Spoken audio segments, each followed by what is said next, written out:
Comment immigrer légalement au Québec? Bonjour à toutes et à tous. Aujourd'hui, nous allons parler d'un sujet très important. Comment immigrer légalement au Québec? Pour nous aider, je reçois Marc, un conseiller en immigration. Bienvenue Marc. Merci Annie. Je suis ravi d'être ici pour parler d'un sujet qui touche beaucoup de gens. Alors Marc, pour commencer, quelles sont les principales façons d'immigrer au Québec? Il y a plusieurs options, mais les principales sont le programme régulier des travailleurs qualifiés, PRTQ, pour les personnes qui veulent travailler ici,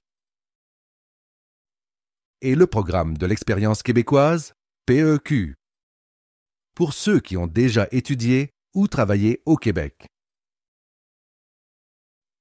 Il y a aussi le regroupement familial, pour rejoindre un membre de la famille qui vit déjà ici. Et enfin, les réfugiés, pour les personnes en danger dans leur pays d'origine. Très bien, concentrons-nous sur le programme pour les travailleurs qualifiés. Quelles sont les étapes? Voici les principales étapes pour le PRTQ. Faire une demande d'évaluation à Arima. C'est une plateforme en ligne où vous déclarez vos compétences, votre expérience et votre niveau de français. Si votre profil correspond aux besoins du Québec, vous recevrez une invitation pour présenter une demande officielle. Obtenir un certificat de sélection du Québec, CSQ. Ce certificat montre que le Québec vous accepte comme immigrant. Faire une demande de résidence permanente au Canada. Cela se fait auprès du gouvernement fédéral à Immigration, Réfugiés et Citoyenneté Canada, IRCC. Combien de temps tout cela peut-il prendre? Ça dépend, mais en général, Arima et le CSQ. Cela peut prendre 6 à 12 mois. La résidence permanente.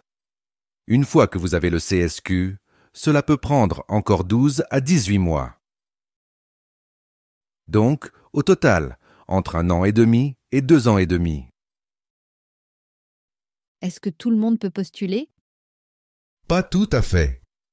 Il faut répondre à certains critères, comme avoir une formation ou une expérience professionnelle dans un domaine recherché.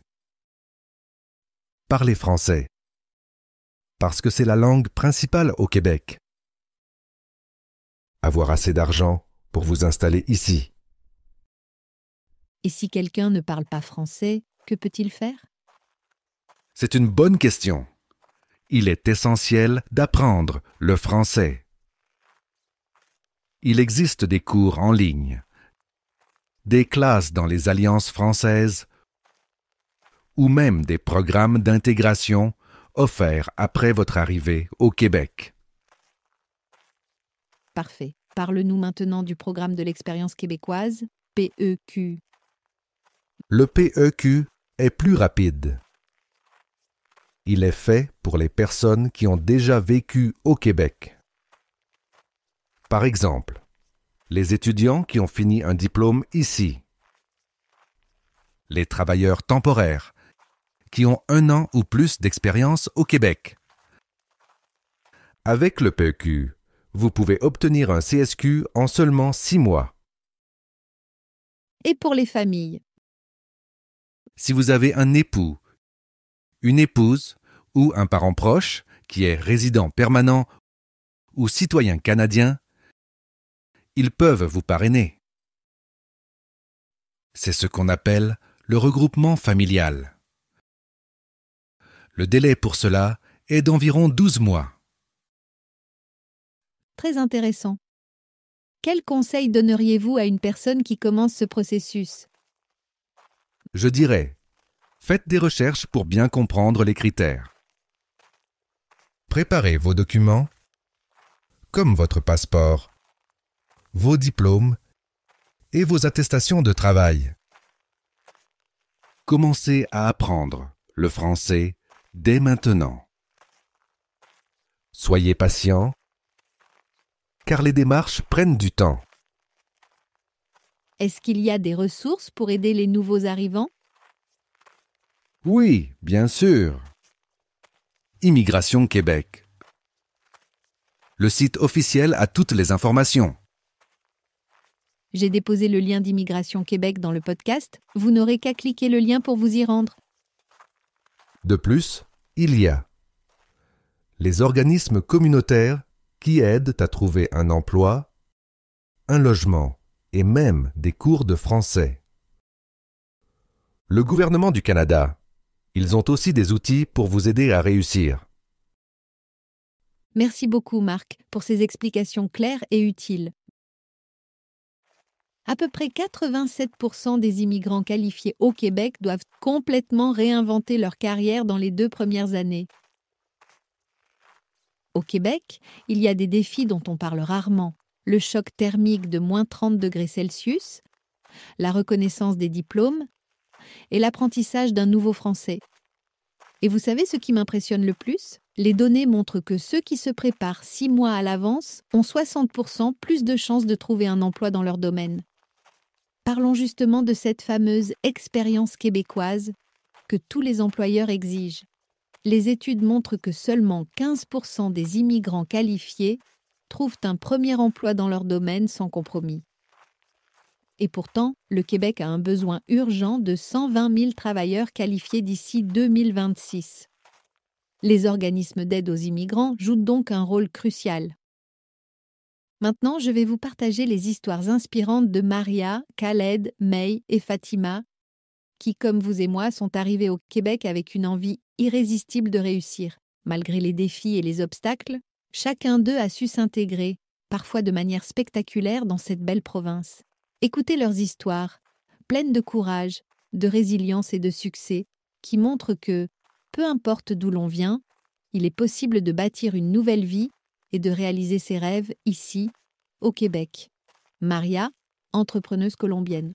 À son arrivée au Québec, Maria a dû faire face à la barrière de la langue et à la reconnaissance de ses qualifications professionnelles.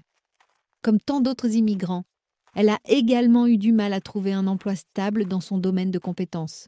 Maria a donc décidé de suivre une formation en pâtisserie, un domaine qui l'intéressait depuis longtemps. Une fois diplômée, elle a commencé par vendre ses produits à des amis et des voisins, puis elle réussit à ouvrir sa propre boulangerie. Grâce à son talent et à sa persévérance, sa boulangerie appelée Tostadito Café Boulangerie, située à Montréal, est aujourd'hui un lieu communautaire vibrant, où elle partage les saveurs authentiques de la Colombie avec la communauté locale. Maria est un exemple inspirant de résilience et de réussite pour de nombreux immigrants. Parlons de Khaled, un ingénieur syrien qui a fui la guerre en Syrie et a dû tout recommencer au Québec. Il a dû surmonter le choc culturel, apprendre le français et faire reconnaître ses diplômes d'ingénieur. Khaled a participé à un programme de mentorat qui l'a aidé à adapter son CV et à se préparer aux entretiens d'embauche. Grâce à des cours intensifs de français et au soutien de sa communauté locale, il a obtenu un poste dans une entreprise technologique où il a rapidement gravi les échelons. Par la suite, il a cofondé une start-up spécialisée dans la cybersécurité, devenant un exemple d'innovation et d'adaptation. Il est à noter que l'Ordre des ingénieurs du Québec a mis en place de nouvelles règles pour faciliter l'intégration des ingénieurs formés à l'étranger. Parlons maintenant de May, une étudiante chinoise qui, dès son arrivée, a eu du mal à s'adapter à la culture québécoise et à la langue française, ce qui a affecté ses études et sa vie sociale.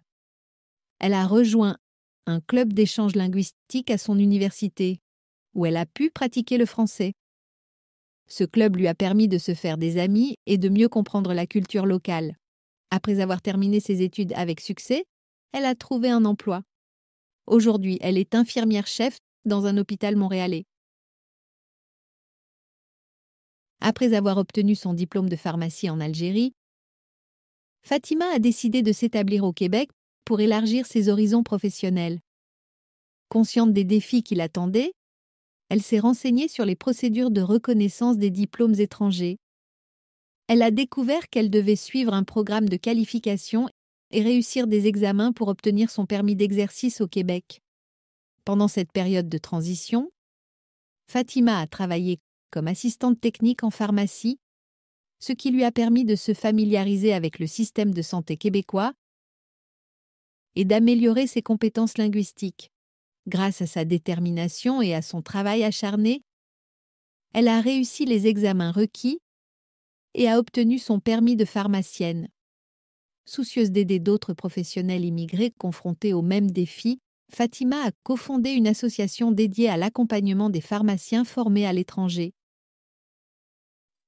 Il y a le Centre de ressources en employabilité Montréal Centre-Ville, CRUMCV, qui propose un programme spécialisé pour les professionnels de la santé formés à l'étranger, offrant accompagnement et soutien dans la transition de carrière et la recherche d'emploi.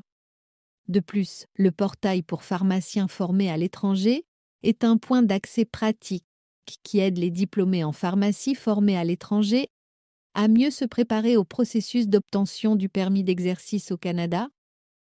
Pour approfondir ce sujet, vous pouvez consulter des ressources telles que le rapport de l'Institut du Québec sur la reconnaissance des diplômes obtenus à l'étranger, qui aborde les défis et les solutions liées à l'intégration des professionnels immigrants dans le marché du travail québécois. L'histoire de Fatima illustre les défis et les réussites que rencontrent de nombreux professionnels de la santé formés à l'étranger lorsqu'ils s'installent au Québec. Maria, Khaled, Mei, Fatima, ces noms nous rappellent que chaque immigrant apporte une richesse unique et un potentiel immense.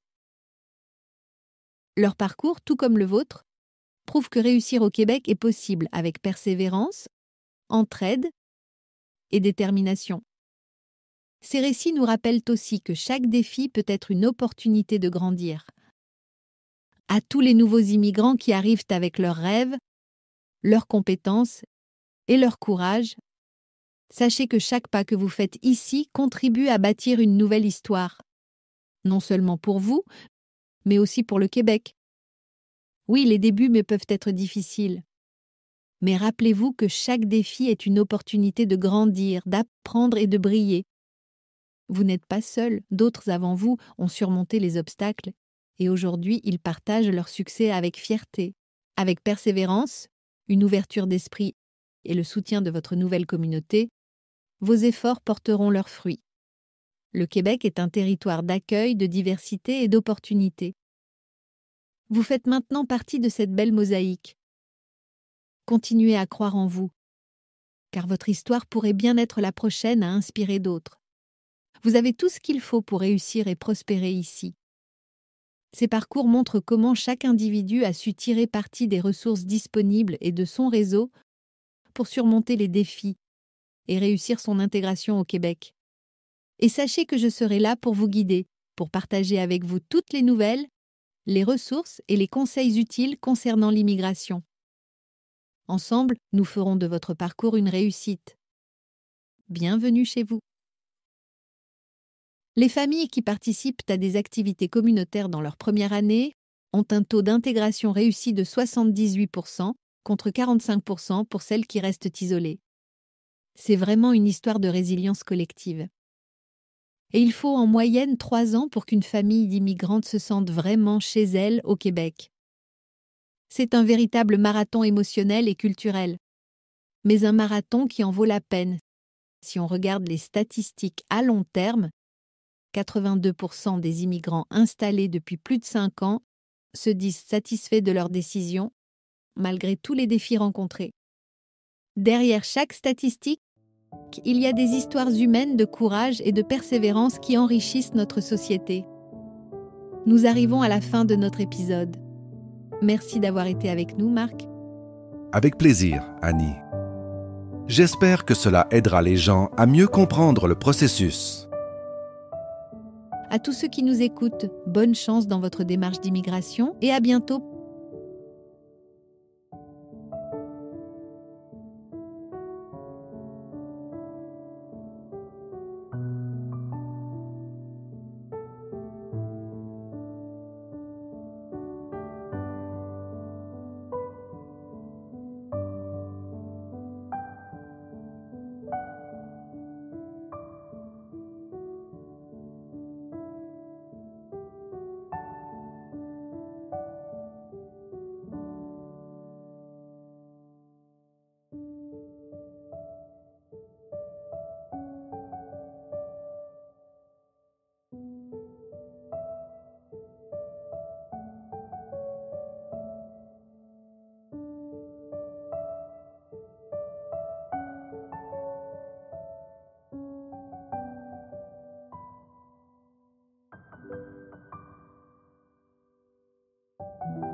Hello my beautiful people!